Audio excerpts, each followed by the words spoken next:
آج سے پہلے جو بھی کیا تم نے چھوڑو، اس کی ٹینشن نہ لو، سب کچھ بھول بھلا کے اللہ کے سامنے کھڑے ہو جاؤ، محبت کا قیام کرو، عاجزی کا رکوع کرو، اور امید کی کیفیتوں سے اللہ کو سجدے کرو، اور 2 رکعت نفل پڑھنے کے بعد اللہ کے سامنے ہاتھ اٹھاؤ، جھولی پھیلاؤ، جتنا گر سکتے ہو، جتنا بچ سکتے ہو بچ جاؤ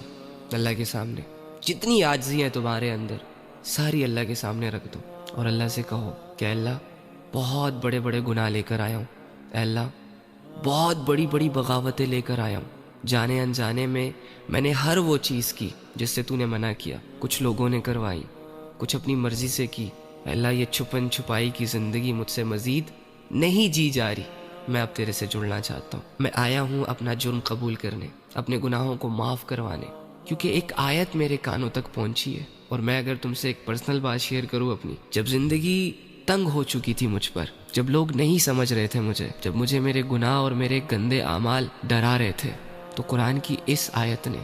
مجھے ایک نئی زندگی دی۔ اگر یہ آیت میں نہ پڑھتا تو شاید آج میں آپ لوگوں سے یہاں بات نہ کر رہا ہوتا، اور وہ ہے قُلْ يَا عِبَادِيَ الَّذِينَ أَسْرَفُوا عَلَىٰ أَنفُسِهِمْ لَا تَقْنَطُوا مِن رَحْمَةِ اللَّهِ کہ اے نبی میرے ان بندوں کے پاس جاؤ جنہوں نے اپنی جانوں پر ظلم کیا، گناہ کیے بہت بڑے بڑے لیول کے،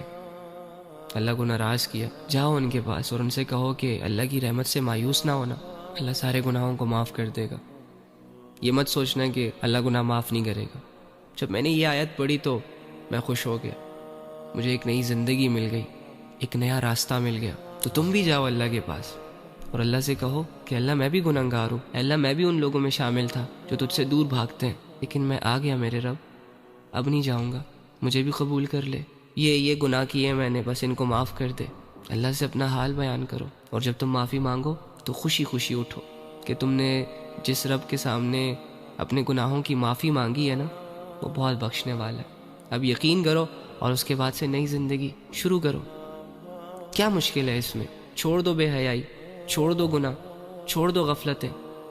کتنی دفعہ کی ہیں تم نے یہ ساری چیزیں، کیا فائدہ ملا؟ کچھ بھی نہیں، آگے بھی نہیں ملنے والا۔ بس پھر اپنی زندگی عبادتوں کے ساتھ جوڑ لینا، علم کے ساتھ جوڑنا، اچھے لوگوں کے ساتھ اٹھنا بیٹھنا، سب ٹھیک ہو جائے گا۔ اور جو بھی حالت اللہ رب العزت کی طرف سے تم پر آئے اس پر صبر کرنا، اس پر راضی رہنا، اور اللہ سے کہنا کہ اللہ حالت تو بڑی مشکل ہے، لیکن اگر اس مشکل حال میں تیری رضا مجھے مل رہی ہے تو اٹس اوکے، ٹھیک ہے۔ ہاں، دنیا کی پرواہ نہ کرو، اپنے آپ کو اللہ سے جوڑو گے تو ایک مضبوط انسان بن کر لوگوں کے سامنے آ پاؤ گے۔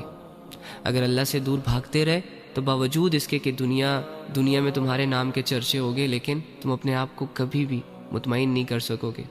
ٹھیک ہے۔ تو بس توبہ کریں گناہوں سے، رک جائیں بے حیائیوں سے، منہ موڑیں اللہ کی بغاوتوں سے، اللہ سے دور جانے کے بجائے اللہ کی طرف آنے کی کوشش کریں گے نا کوشش؟ یہ تو نہیں کہو گے کل سے کروں گا، پرسوں سے کروں گا۔